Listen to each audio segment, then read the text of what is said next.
Bonnie, now the Wizarding World has become quite a dangerous place for all enemies of the Dark Lord. I just wondered if you could tell us a bit about what things are like for Ginny, and also perhaps how she's evolved as a character over the years to the girl we meet in the Deathly Hallows.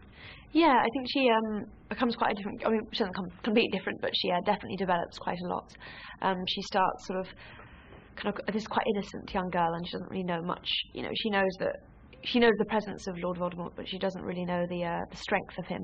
And I think instantly in the second film, when she's taken over through Tom Riddle's diary, she's instantly kind of introduced to this whole dark world at quite a young age, and that instantly brings her closer to Harry in a sense that she understands what it's like. And I think that's the beginning of her kind of awakening in a sense, and I think she quietly quite grows into herself. You know, I don't think she's kind of one of the, oh my god, I'm growing up and it's crazy, but she's, you know, she's quite quiet in a sense of where she finds herself, and she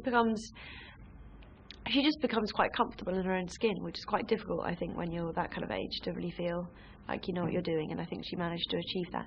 Especially with everything else going on. Yes, she's doing very well. And now Molly Weasley, played by Julie Walters, must be one of the best screen mums ever, I imagine, I think, in my opinion. What was she like to work with?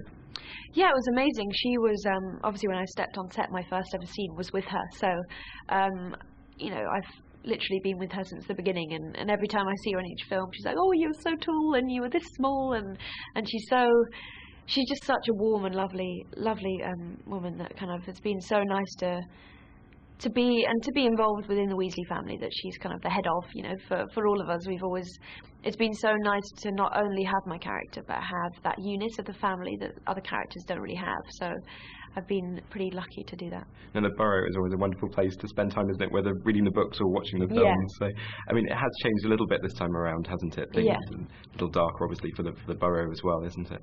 Yeah, it is. I think, you know, I think that really just shows even a safe haven like the Burrow, this amazingly warm family home, is suddenly, you know, it's first kind of destroyed in the sixth film by Bellatrix and Greyback, but then suddenly, you know, for instance, we start with this lovely wedding scene, and that's kind of instantly ruined. So there's, you know, in this world now that we're living in a magical world, you know, there's moments that, you know, there is such warmth and such happiness, but they kind of end up not lasting for long, and that just shows the kind of the changing times, really.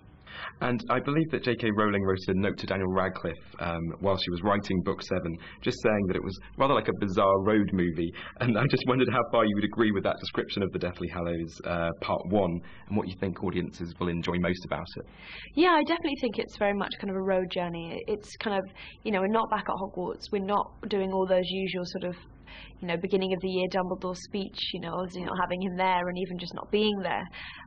So it's very different, but I think that's kind of, I think it's kind of vital for the audience. I think it's going to refresh the kind of the idea that Harry Potter is. It's going to just add something a bit new, and I just think it's going to throw people off in a kind of quite positive way, in a sense, oh, this is a bit different, and just get something quite different from it.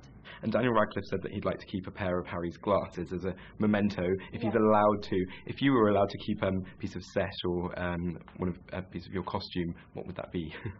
Oh, that's difficult. I think, yeah, just things, for Dan, I guess, you know, wearing the glasses every day. I guess just simple things like, I don't know, the Gryffindor jumper, or, you know, just little things like that you spent so long in, and yeah. Bonnie Wright, thanks very much, and all the best with the Deathly Hallows when it's released in the UK. Thank you. Lovely. Thanks very much.